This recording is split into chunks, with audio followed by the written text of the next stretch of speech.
नमस्कार, आदाब। Crime petrol dial 100 में आप सबका स्वागत है। कई बार जो हम देखते हैं, समझते हैं, अंदाजा लगाते हैं, जरूरी नहीं है कि सच वही हो। ऐसा भी हो सकता है कि हकीकत बिल्कुल उससे उलट हो। हर इंसान के अतीत में कुछ ऐसे राज होते हैं जिन पर पर्दा पड़ा होता है, और कई बार उन पर पर्दा पड़ा रहना ही बेहतर भी होता है। लेकिन अतीत पर चाहे कितने भी पर्दे क्यों ना पड़े हों, हमारे अतीत से जुड़ा सच हमेशा हमारे साथ साए की तरह चलता है। आज इस केस में हम एक ऐसी लड़की की कहानी देखेंगे जो अतीत और हकीकत के रास्ते में कुछ इस तरह उलझ गई कि ना चाहते हुए भी उसे जुर्म की नो एंट्री में कदम रखना पड़ा।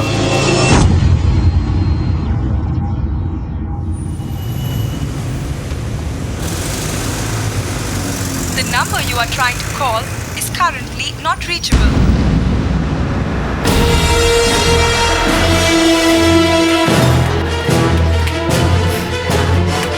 जल्दी अंदर चल। रोशनी ताई, बाहर आपको कुछ लोग ढूंढ रहे हैं।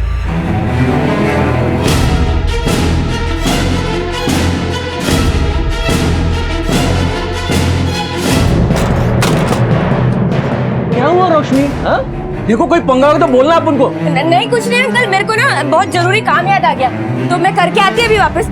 आप ना थोड़ा घर का ध्यान रख लेना। जल्दी चल। आती है मैं अंकल, ध्यान रखना। हाँ हाँ। एक तरफ जहां पुलिस को एक औरत की लाश मिलती है, वहीं दूसरी तरफ रोशनी के हालात देखकर मामला काफी अजीब मालूम पड़ रहा था। बड़ा सवाल ये था कि इस खून से रोशनी और इस बच्चे का क्या संबंध है? ये बच्चा किसका था और रोशनी इसे अपने साथ लेकर क्यों घूम रही थी? क्या ये रोशनी के अतीत से जुड़ा कोई ऐसा काला सच था जो उसकी जिंदगी में वापस आकर उसके भविष्य को अंधकारमय बनाने वाला था?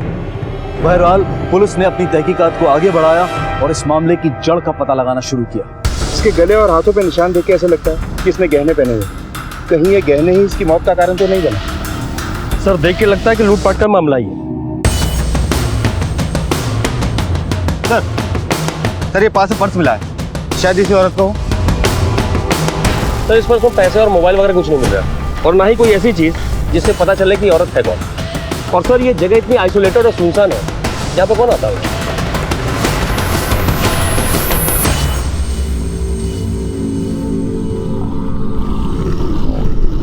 The number you are trying to call is currently not reachable. नायक, एक बात गले के नीचे नहीं उतर रही कि ये औरत इस सुनसान इलाके में क्या करने आई होगी। कहीं ऐसा तो नहीं कि हत्यारा इसे जबरदस्ती यहाँ लाया और सुनसान इलाका देखकर इन्हें मारकर ठिकाने लगा दिया? या फिर ऐसा भी हो सकता है कि इन्हें मारा कहीं और गया और लाश को डंप यहाँ किया गया। विक्टिम की फोटो दिखाकर आसपास के लोगों से पूछताछ करें, और हाँ, सभी थानों और खबरियों तक भी इसकी फोटो फैला दो। जितनी जल्दी हमें इसकी पहचान होगी उतनी जल्दी ही हम इस केस को सॉल्व कर पाएंगे। सर बॉडी को पोस्टमार्टम के लिए भेजें। एकदम चुप रहे, बोले ना चुप रहे। काय को रो रहा है? हाँ? हेलो हेलो रोशनी। अरे मैं तेरे को बाद में फोन करती है ना, अभी बहुत परेशान है मैं। ये बच्चा किसका रो रहा है? तुम्हारे साथ कोई बच्चा है? अरे मैं बाद में बताती है ना, तू अभी फोन रख। सुन, रुक रुक रुक। कितनी बार बोला तेरे को मत भागने का, क्यों भाग रहा है? चल। मृत महिला की पहचान के लिए पुलिस ने एड़ी चोटी का जोर लगा दिया। एक एक आदमी से और एक एक ऑटो वाले से पूछताछ की गई। इसको देखा क्यों? हाँ साहब, इस औरत को मैंने ही दोपहर में छोड़ा था। कहाँ पर? सर यहाँ से सीधा जाएंगे, आगे से लेफ्ट, सुनसान जगह है, वहाँ पे एक बच्चा एक औरत पहले से खड़ी थी, और ये भी सर वहीं पे उतर गए। अच्छा, तुम्हें उस औरत की शक्ल याद है जिसके साथ बच्चा था? नहीं सर, मैं जल्दीबाजी में था, मैं पहचान नहीं पाया सर। कहाँ से बताया था इसको? सर यहीं हमें बड़ी से सर। आखिर विक्टिम के साथ ये औरत कौन हो सकती है? मानता क्यों नहीं तू? इधर इधर बैठ इधर। हाँ, कितनी बार बोला भागने का नहीं, समझ में नहीं आता तेरे को? अब चुप चुप हो एकदम, मत भागा कर।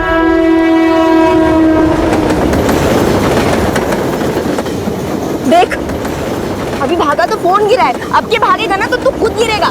भागेगा? चल अभी मेरे साथ चल।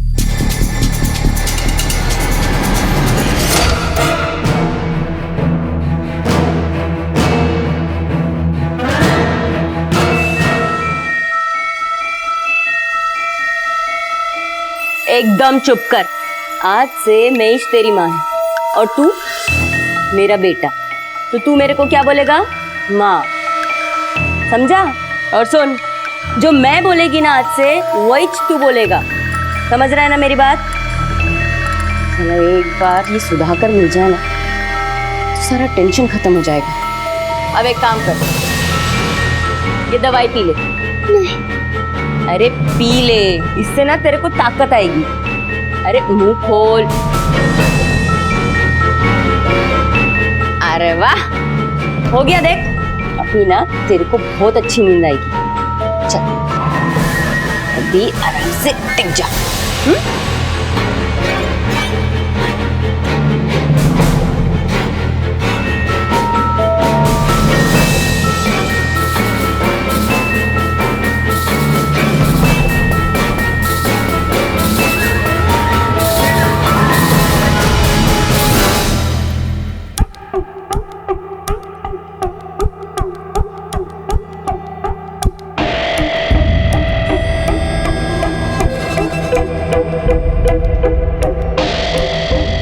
अंकल, ये रोशनी का घर कहाँ है? घर तो यही है, पर वो अभी घर पे नहीं है, किसी काम का वास्ते बाहर चली गई है। तुम कौन है?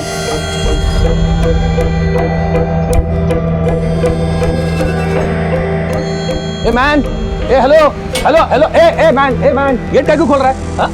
कौन है? कौन तुम? बोलो ना घर पे नहीं है, काम का वास्ते बाहर गई है, वो आएंगे ना तब आना। हाँ? चलो निकलो यहाँ से, निकलो। कमाल है।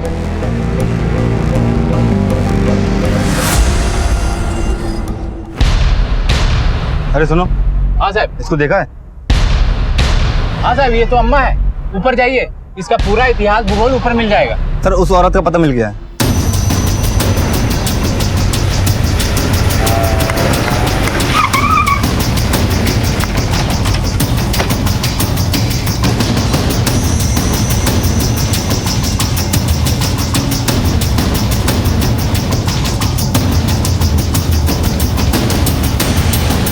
अरे छाया, हाँ इन लोग को ठीक से समझा दे, बाद में कस्टम में।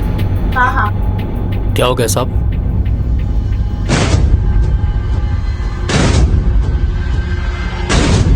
जी हम लोग उन्हें अम्मा बुलाते हैं। पर बात क्या है साहब? तुम्हारी अम्मा का खून हो गया है। क्या खून? अम्मा का खून? कुछ आइडिया है अम्मा कहाँ गई थी और किससे मिलने वाली? नहीं साहब, कुछ बताया नहीं उन्होंने, ना हम लोग उससे कुछ पूछते थे। आखिरी बार अम्मा को एक औरत के साथ देखा गया, जिसके साथ एक बच्चा भी था। तुम लोगों को कुछ जानकारी है कि वो औरत कौन है और वो बच्चा कौन था उसके साथ? नहीं साहब। अम्मा ने तुम्हें कुछ बताया? नहीं साहब, मुझे क्या मालूम, मुझे तो धंधे से ही टाइम नहीं मिलता। मैं तो काफी टाइम हो गया अम्मा के साथ बैठी भी नहीं। अम्मा की किसी से कोई लड़ाई झगड़ा या कोई दुश्मनी? नहीं साहब, अम्मा बहुत अच्छी थी। अम्मा हमारी बहुत फिक्र करती थी। अब कौन देखेगा हमें? देखो, अगर तुम लोगों ने हमसे कुछ भी छुपाया और कहीं बाहर से हमें कुछ पता चला तो याद रखना, ठीक नहीं होगा तुम लोगों के लिए।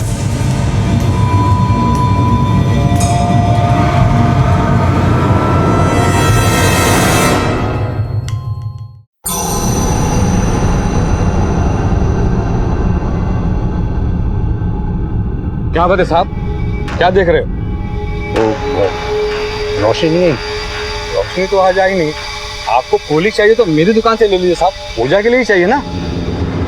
रोशनी से ही काम है।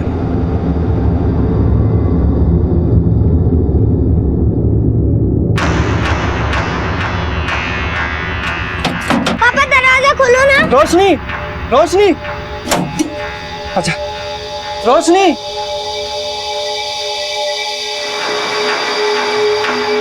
ये रोशनी कहाँ गई? अरे वेणु, किधर था तुम? पीटर अंकल, आपने रोशनी को देखा क्या? हाँ, कल दोपहर को आया था। उसके साथ एक बच्चा भी था, वो बहुत हड़बड़ी था, किधर तो चला गया। बोला एक काम है वो निपटा के आती हूँ। उसके बाद में उसको पूछते पूछते कोई तो आया था, लेकिन उसके पहले वो जल्दी जल्दी निकल गया। क्या मालूम किधर गई? अंकल उसका फोन भी नहीं लग रहा है। हमको तो डर है वो किसी मुसीबत में ना फंस जाए। सर, अम्मा के कॉल रिकॉर्ड्स आ गए। इसे देख के लगता है कि काफी लोगों से बातचीत होती थी। आखिरी कॉल किसी रोशनी को किया था। रोशनी, ये कहीं वही औरत तो नहीं है जिसके साथ अम्मा को आखिरी बार देखा गया था? एक बच्चे के साथ? सुनसान जगह है, वहाँ पे एक बच्चा एक औरत पहले से खड़ी थी और ये भी सर वहीं पे उतर गए। पॉसिबल है सर। मैंने टेलीकॉम कंपनी से इसका एड्रेस लेके जब वेरीफाई किया तो पता चला कि वो फर्जी है, वो वहाँ पे नहीं रहती। एक बात और सर, अम्मा जी के मर्डर के बाद से इस रश्मि का खून बंद है। नायक, इस रोशनी का अम्मा के खून से जरूर कुछ लेना देना है, क्योंकि अम्मा और रोशनी के सिम का एक साथ डेड होना सिर्फ एक कोइंसिडेंस नहीं हो सकता। इस रोशनी के भी कॉल डिटेल्स निकलवा, एक एक नंबर से खुद बात करो, कोई तो मिलेगा जो हमें इस रोशनी तक पहुंचा सके।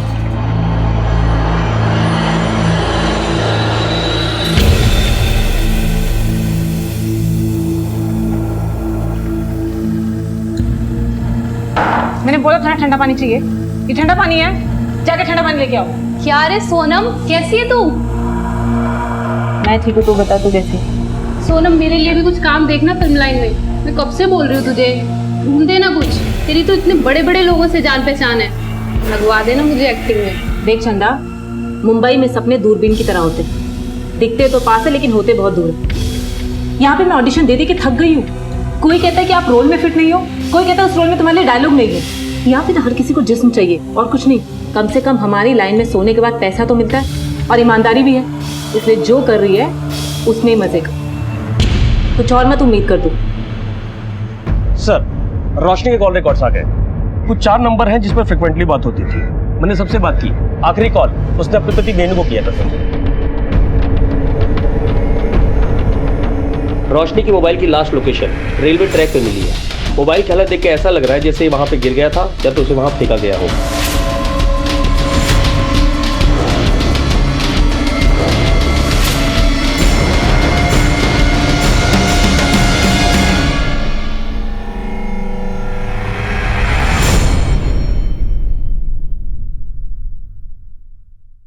रोशनी यहीं रहती है? जी साहब। तुम कौन? मैं वेणु, रोशनी का पति। कहाँ है रोशनी? रोशनी स्टेशन के पास फूल बेचती है, कल से ही घर पे नहीं आई है। क्या बात है साहब? नायक, आसपास पूछताछ करो। सर। तो तुम लोग घर की तलाशी लो। कोई बात हुई क्या साहब? बात तो हमें पूछनी है। ये बच्चा कौन है? साहब, ये मेरा और रोशनी का बेटा है। रोशनी ने कुछ किया क्या साहब? और कुछ बता सकते हो रोशनी के बारे में? हाँ सर, परसों जब रोशनी वापस आई तो उसके साथ एक बच्चा था, बहुत ही डरा हुआ था और रो रहा था। ये बच्चा किसका है? हा? क्या हो गया इसको? ये खून कहाँ से आया? अंकल नहीं, वो मैं उधर किचन में भाजी काट रही थी ना, तो मेरा ही हाथ कट गया, मेरे ही खून लग गया उसके शर्ट पर। उसके बाद में बच्चे को लेकर वो कहीं चली गई जल्दी जल्दी, बहुत परेशान लग रही थी। अम्बेवाड़ी में एक धंधा करने वाली औरत जिसका नाम अम्मा है, उसकी हत्या हो गई और आखिरी बार रोशनी को ही उसी के साथ देखा गया। जानते हो वो औरत कौन है? रोशनी और धंधे वाले के साथ? नहीं साहब, रोशनी ऐसा नहीं कर सकती। मैं पहली बार आप लोगों के मुंह से सुन रहा हूँ साहब। तुम्हारी बीवी के साथ एक बच्चे को देखा गया है, किसका बच्चा है? तुम्हारा है?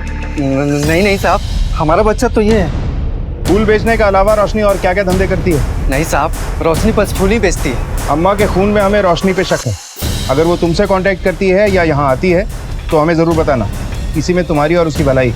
और हाँ, भागने की कोशिश मत करना। सर, अंदर कुछ नहीं मिला और कोई है भी नहीं। साहब, रोशनी ऐसा नहीं कर सकती।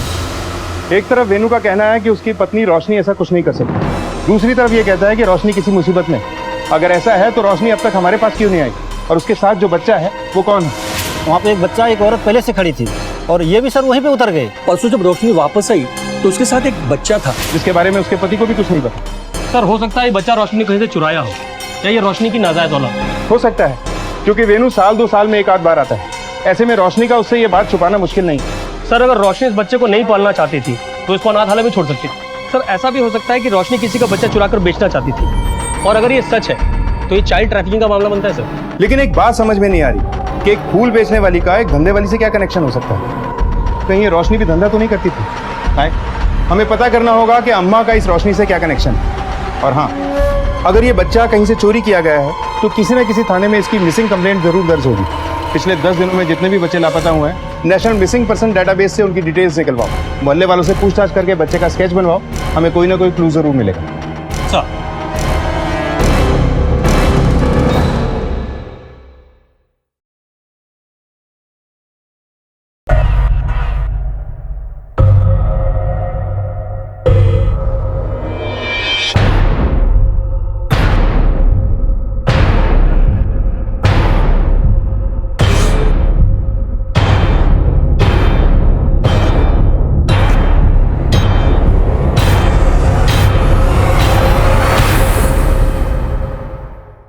पुलिस की टेंशन बढ़ती चली जा रही थी। बच्चे के साथ कुछ भी होने से पहले रोशनी तक पहुंचना बहुत जरूरी था। पुलिस ने अपने आप को तहकीकात में झोंक दिया और एक ऐसा चौंका देने वाला सच सामने आया जिसने इस केस को देखने का रुख ही बदल दिया। बोल। मैं रोशनी को जानता हूँ साहब। पूरी बात बता। हाँ साहब, वो धंधा करते थे साहब, अम्मा के खास थे साहब। 1 साल हो गया वो यहाँ से चले गए साहब। सच से बता रहा है? देवा शुक्र।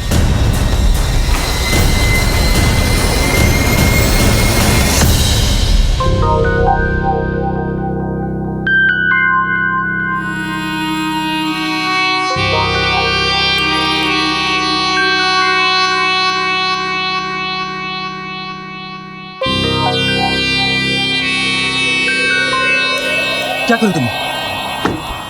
एक्सक्यूज मी, मेरा हाथ छोड़ो। क्या ये? हाथ छोड़ मेरा, हाथ छोड़ के बात कर। काला धंधा बंद करवा के खुद मुफ्त में मजे लेना चाहता है।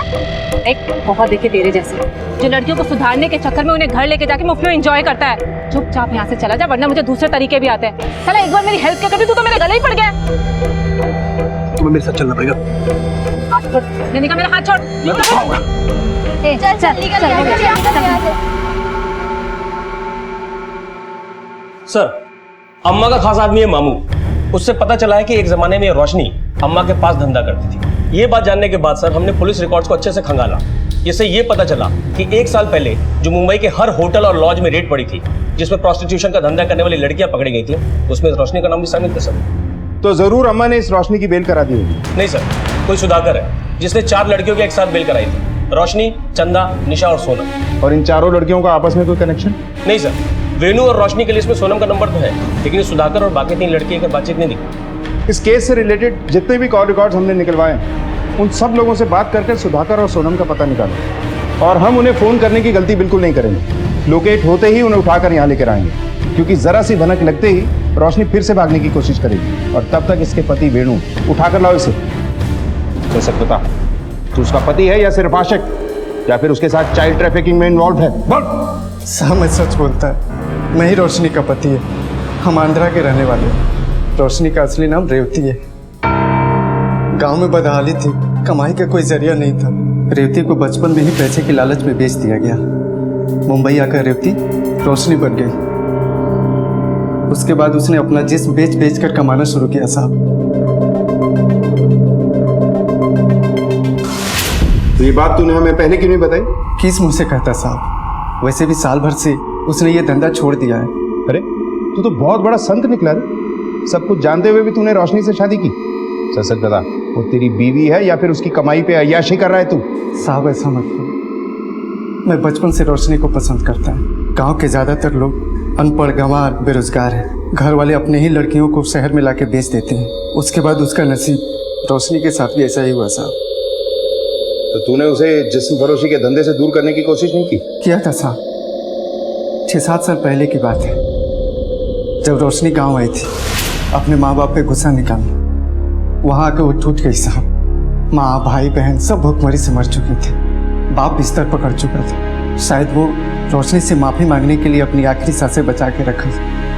ऐसे में मैंने सब कुछ भुलाकर रोशनी से शादी करने की बात करी साहब। रोशनी, तू इस दलदल से निकल क्यों नहीं जाती? मुंबई छोड़ दे, यहीं आ जा। हम एक साथ रहेंगे। मैं है ना, मैं सब संभाल लेगा। ऐसी बातें करता है तू वेणु। कैसे बताऊं मैं तुझे कि मैं कितनों के साथ क्या क्या कर चुकी हूँ। रोशनी, मैं तो इतना समझता है कि मैं तेरे से प्यार करता है। शादी करेगी मेरे से? शादी के बाद कुछ महीने अच्छे से गुजरे, पर गोपाल के आने के बाद खाने के लाले पड़ गए साहब। दिल पे पत्थर रख के रोशनी को फिर से मुंबई आना पड़ा। पिछले साल एक भले मानस मिले, उन्होंने उसे इस दलदल से निकालकर एक नई राह दिखाई। उसके बाद से रोशनी ने सब कुछ छोड़ दिया साहब। कहानी अच्छी थी, इसमें इमोशन, ड्रामा, लव स्टोरी सब कुछ है, लेकिन इतनी भी अच्छी नहीं है कि हम यकीन कर लें। अगर उसने सब कुछ छोड़ दिया था तो खून करके एक बच्चे को लेकर यहां वहां भागती क्यों फिर रही है?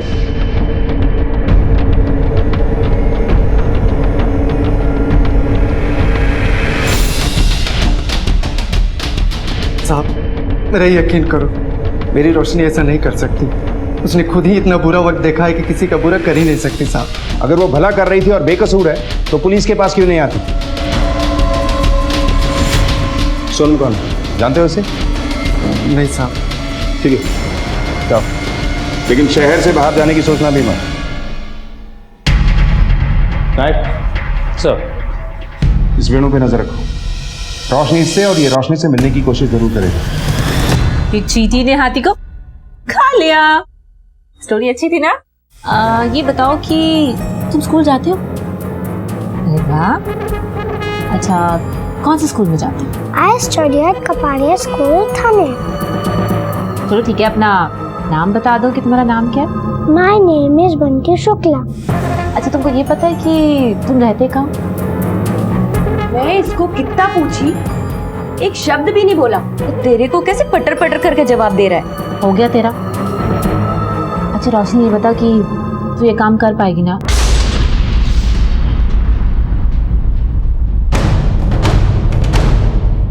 सर, पीटर, नंदू और मंदिर के पुजारी के हिसाब से जो बच्चे का स्केच हमने रेडी करवाया था, उसकी मिसिंग कंप्लेंट हमें एनसीआरबी में नहीं है। नायक, इस बच्चे को ढूंढने के लिए हमें ग्राउंड लेवल पे मुस्तैदी दिखानी है। आसपास के स्टेट पुलिस को बच्चे का स्केच भिजवा दो और अपने पूरे खबरी नेटवर्क को अलर्ट कर दो। हो सकता है ये किसी बहुत बड़े गिरोह का काम है जो हमें कानूनी प्रोसेस में उलझाने के लिए इंटरस्टेट चाइल्ड ट्रैफिकिंग करता है। सर, ये बच्चा अगर चोरी करनी है तो बच्चा रोशनी का ही है, और एक माँ अपने बच्चे को क्यों बेचना चाहिए? नायक, अगर रोशनी बच्चे को नहीं बेचना चाहती थी तो उसने बच्चे को अम्मा से मिलवाया क्यों? और क्या कनेक्शन हो सकता है अम्मा के खून का इस रोशनी और बच्चे से? सर, मैंने सुधाकर, चंदा और सोनम तीनों के बिल खोदने शुरू कर दिए। बहुत जल्द ये तीनों हमारे ताबे में होंगे। गुड। इन सब के हाथ लगते ही इस केस की सारी कड़ियां आपस में जुड़ने लगी। लेकिन ये रोशनी आखिर जा कहां सकती? बेटा, अम्मा की याद आ रही है? हाँ पापा, मुझे अम्मा के पास जाना है। अम्मा आ जाएगी बेटा।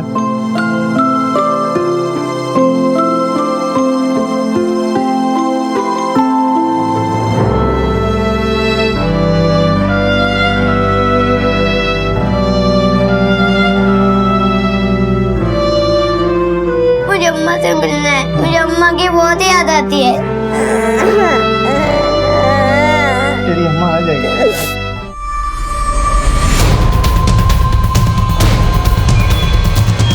एक घर है,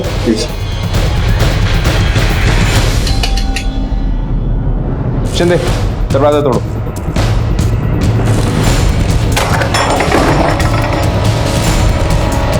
रोशनी से पहले हमें उस तक पहुंचना है और इस बिल्डिंग का सीसीटीवी फुटेज चेक करो।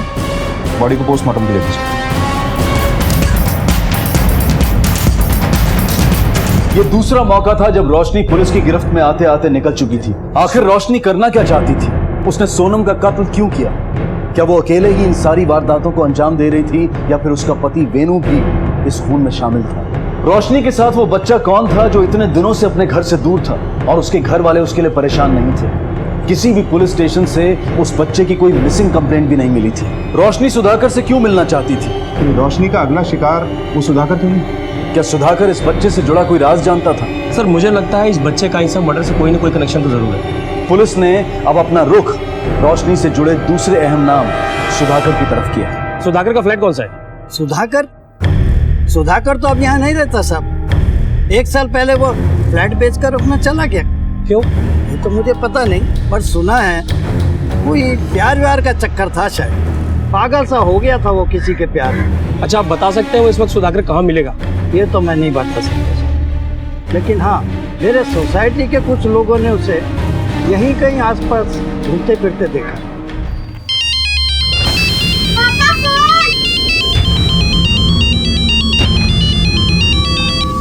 हेलो हेलो वेणु। रोशनी, रोशनी तुम कहाँ हो? कैसी हो तुम? मैं एकदम ठीक है रे, पर मैं बहुत जल्दी आके मिलेगी तेरे को। तुम क्या कर रही हो? कुछ समझ में नहीं आ रहा है। मेरी बात ध्यान से सुन।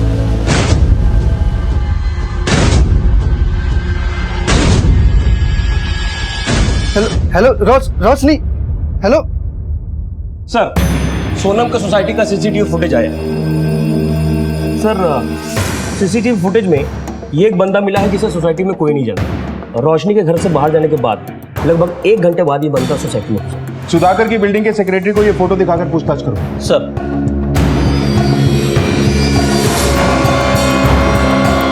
साहब, आप जिस बंदे का फोटो दिए थे ना साहब, वो इधर ही है साहब। आप इधर आ जाइए शिवाजी नगर के पास। तो ये लाइन छोड़ती क्यों नहीं? तुझे कितनी बार समझा इस लाइन में कुछ नहीं रखा, छोड़ती क्यों नहीं तू लाइन ये? सुधाकर जा अपना काम कर, देख धंधे के टाइम पे टाइम खोटी मत कर। तू मेरी बात क्यों नहीं मान रही? तू रुक जा, तू रुक अभी। पकड़ इसको, पकड़।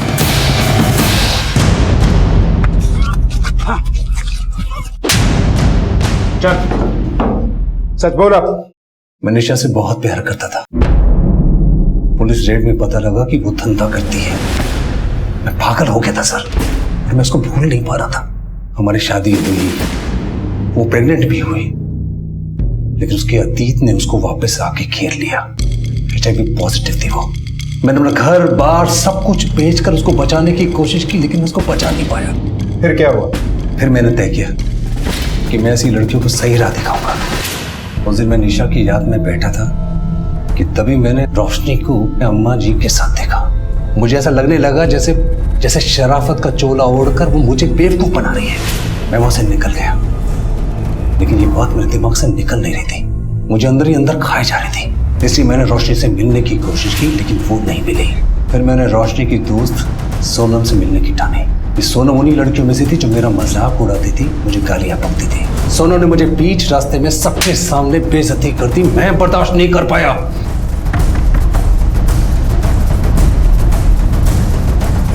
तो यहाँ तक आ गया? चल यहाँ से। तू नहीं सुधरेगी? अच्छा, तो उस दिन रोड की माते को समझ नहीं आई क्या? जहाँ घर तक चला आया। देख, दिस इज माय लाइफ। मेरा जो मन आएगा मैं वो करूंगी। तू होता कौन है रोकने वाला? चल निकल यहाँ से। आया बड़ा मुझे समझाने वाला नहीं है। तू ऐसा नहीं मानेगी ना? मुझे पता था कि अम्मा के मर्डर के बाद पुलिस रोशनी के पीछे पड़ी और सोनम का पर्स रोशनी के घर में फेंक दिया ताकि पुलिस रोशनी को पकड़ ले। रोशनी और वो बच्चा कहाँ है? या उन्हें भी मार डाला? अम्मा को भी तूने ही मारा था ना? नहीं सर, अम्मा को मैंने नहीं मारा। मैं तो रोशनी को ढूंढना था मारने के लिए। एक मिनट सर।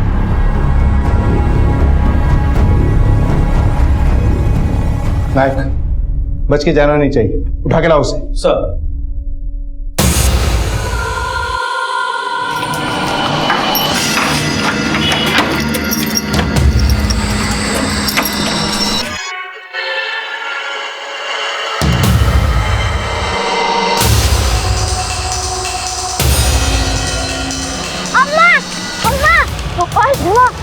चलो चलो, टाइम नहीं है। चलो चलो चलो चलो।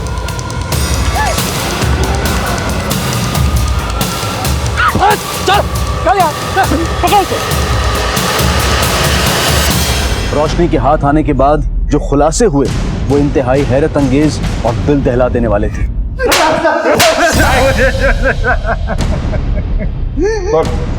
साहब मुझे माफ कर दो, मैं डर गया था। मैंने चाकू देखा तो मुझे लगा कि रोशनी का तो कुछ गलत हो गया। वो बच्चा जो तुम्हारे साथ था वो कौन था और अब कहाँ है वो? साहब, एक दिन मेरे फूल के ठेले के पास कोई उस बच्चे को छोड़ के गया था। मैं उसको पुलिस के पास लेके जा रही थी, पर अम्मा मिल गई मेरे को। कैसी है तुम? मैं अच्छी हूँ अम्मा। बड़ा प्यारा बच्चा है। क्या नाम रखा है इसका? अरे नहीं अम्मा, ये मेरा बच्चा नहीं है। वो मेरी फूल की दुकान के पास कोई छोड़ के गया। पुलिस के पास छोड़ने जा रही है मैं। देख रोशनी, अभी तूने अपनी पुरानी जिंदगी को ठुकराकर अपनी नई जिंदगी शुरू की है। और अगर तू पुलिस के पास जाएगी तो तेरी पिछली पूरी कुंडली खोली जाएगी। तू क्या चाहती है कि जो तेरी अच्छी खासी जिंदगी चल रही है तो पुलिस के चक्कर में खराब हो जाए? मेरी पिछली जिंदगी के बारे में इधर किसी को भी नहीं पता था साहब। इसलिए अम्मा ने बोला कि वो अपने किसी भरोसे के आदमी को भेजकर उस बच्चे के माँ बाप का पता लगवाकर उनको पहुंचवा देगी। थोड़ी तसल्ली हुई थी सर, पर उस बच्चे को मैं खुद उसके माँ बाप के पास पहुंचाना चाहती थी। इसलिए अगले दिन अम्मा की बताई हुई जगह पर मैं उस बच्चे को लेकर पहुंची।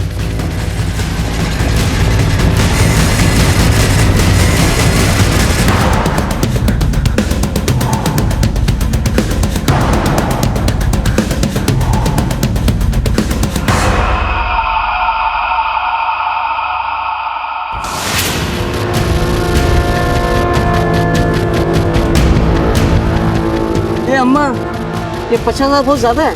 अरे ये तो लड़का है। कोई ज्यादा नहीं है, पकड़। चल अम्मा, पागल हो गई है तू? बच्चा बेचेगी तू? नहीं देगी मैं बच्चा। दे मुझे बच्चा। छोड़ बच्चा, छोड़ नहीं तो मार डालेगी मैं। अरे पागल हो गया क्या? सबको मार देगा। ये कच्चा कौन साफ करेगा अभी? ए पांडो, पैसा बोल, चिल्लाने का नहीं था।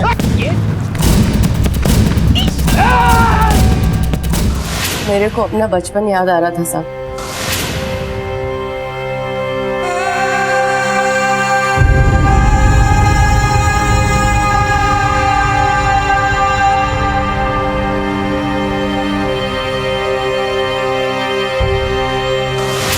वो बोलते हैं ना साहब, जैसा हम करते हैं वैसा हमारे बच्चों को भुगतना पड़ता है। तो मैं इस बच्चे के साथ कैसे बुरा करती थी साहब? इसके साथ बुरा करती तो मेरे बेटे को भुगतना पड़ता ना। कहाँ है वो बच्चा? सब बच्चे को तो मैं सुधाकर के हाथों सौंपना चाहती थी। इस सुधाकर ने मेरी मदद की थी मेरे को फूलों का ठेला लगाने में।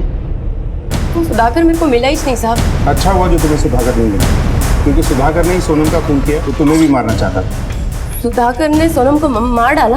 हाँ, बच्चा कहाँ है?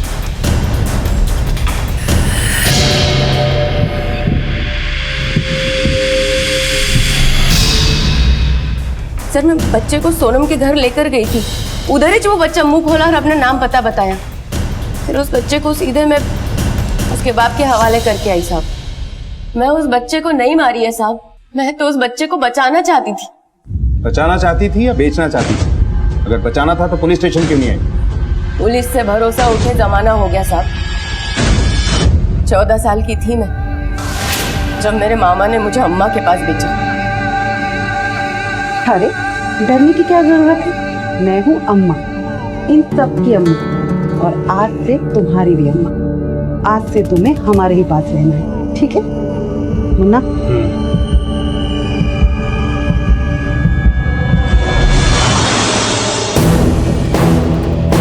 बहुत हिम्मत करके एक बार भागी थी मैं वहां से साहब, जाकर सीधा पुलिस वाले से टकराई।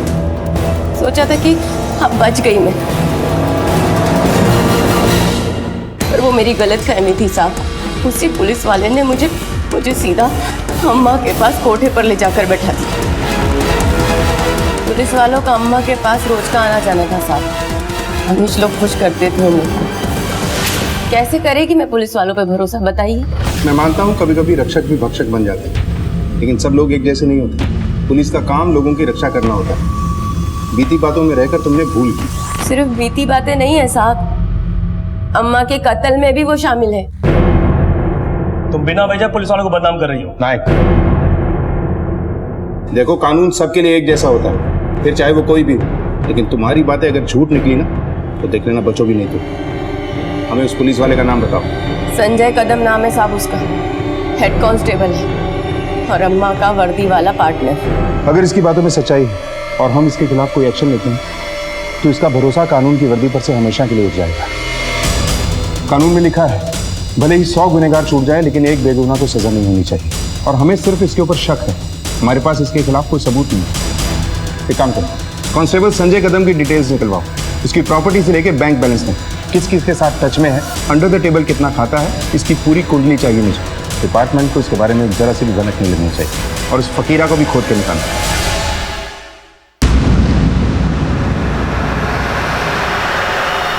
पाटिल, ये तो वही बच्चा है जिसका स्केच अपने पास आया था। हाँ सर, वही लगता है।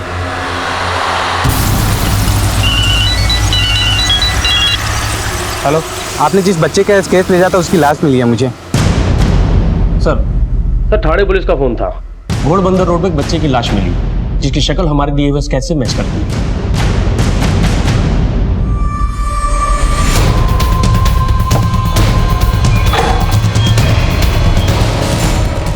जी क्यों किया? बताता हूँ साहब। बड़ा ही मनुष्य था साहब, वो पैदा होते माँ को खा गया। उसके बाद मेरा धंधा चौपट हो गया। कुछ दिन पहले मुझे एक बाबा मिले थे, उन्होंने तो उसे देखते कह दिया कि ये कोई मनुष्य है, अपने आप को उससे दूर रखो नहीं तो ये सब कुछ तबाह कर देगा। मैं उसे जाके कहीं दूर छोड़ आया था, लेकिन वो औरत फिर ले आई उसे यहाँ। बंटी बेटे कहाँ चले गए थे? बंटी बेटे जी, ये आपका ही बेटा है? हाँ जी, मेरा ही बेटा है, दरअसल खो गया था। जी शुक्रिया। मुझे समझ में नहीं आ रहा, मैं बहुत परेशान हो गया था साहब। मैंने फिर तय कर लिया था उससे हमेशा के लिए पीछा छुड़ा दूंगा।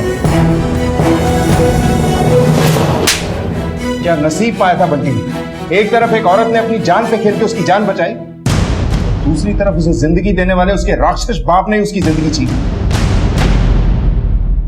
अतीत से हमारी भागने की रफ्तार चाहे कितनी भी तेज क्यों ना हो, किस्मत हमेशा 2 कदम आगे ही होती है। बंटी एक अंधश्रद्धा का शिकार बना था और पुलिस के सामने अब भी बड़ी चुनौती ये थी कि रोशनी ने एक पुलिस कर्मचारी पर ही संगीन आरोप लगाए थे। क्या वो जानबूझकर पुलिस पर कीचड़ उछालना चाहती थी या फिर उसकी बातों में वाकई कोई सच्चाई थी?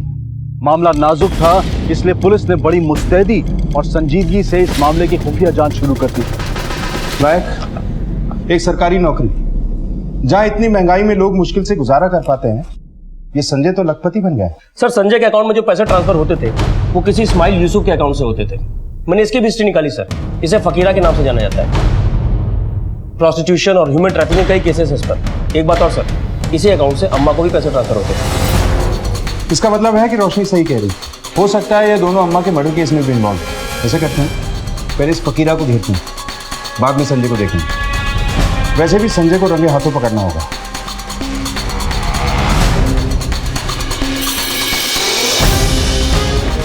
था ना कि कुछ दिन के लिए शुतुरमुर्ग की तरह गर्दन जमीन में गाड़ दे।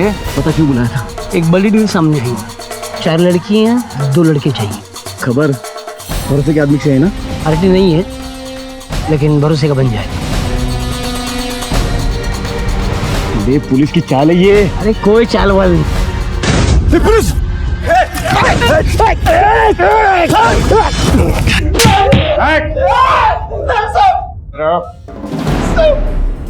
जिस दिन हम पुलिस में भर्ती होते हैं ना, उस दिन कसम खाते हैं चाहे हमारी जान भी चली जाए हम लोगों की रक्षा करेंगे, देश के साथ गद्दारी नहीं करेंगे। लेकिन तुझ जैसे लोग जो अपनी सगी माँ के नहीं हुए वो देश के क्या काम आएंगे? अम्मा को क्यों मारा? सर, तो रोशनी वहां बच्चे को लेकर आई थी। अम्मा ने पहले 1 लाख रुपए बच्चे के लिए लिए थे सर। इस डील के बारे में जब रोशनी को समझा तो उसने बच्चे को देने से इनकार कर दिया। फकीरा को गुस्सा आया, इसने चाकू चला दिया सर। साहब, बच्चा भी जा रहा था और पैसे भी जा रहे थे, तो चाकू लग गया, वो वहीं गिर गई। दोनों के झगड़े में वो रोशनी बच्चों को लेके भाग गई। न जाने कितनी लड़कियों की जिंदगी बर्बाद की है तूने, और पता नहीं कितने बच्चों को मौत के कुएं में झोंका। और तू, इस वर्दी को हम गीता और कुरान की तरह पवित्र समझते हैं, तूने इसी वर्दी पर कीचड़ उछाला है। कोर्ट से गुजारिश करूंगा कि तुझे सिर्फ और सिर्फ फांसी की सजा है।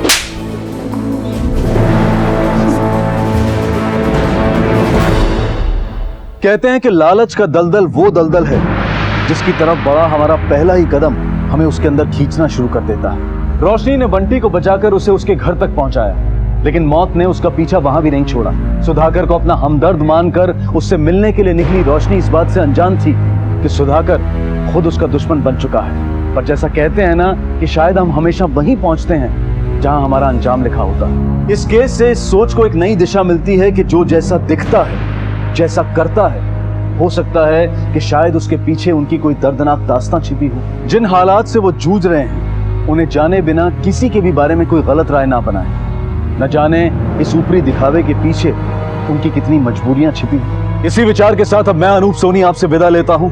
फिर मुलाकात होगी अगले एपिसोड में एक और चौंका देने वाले केस के साथ।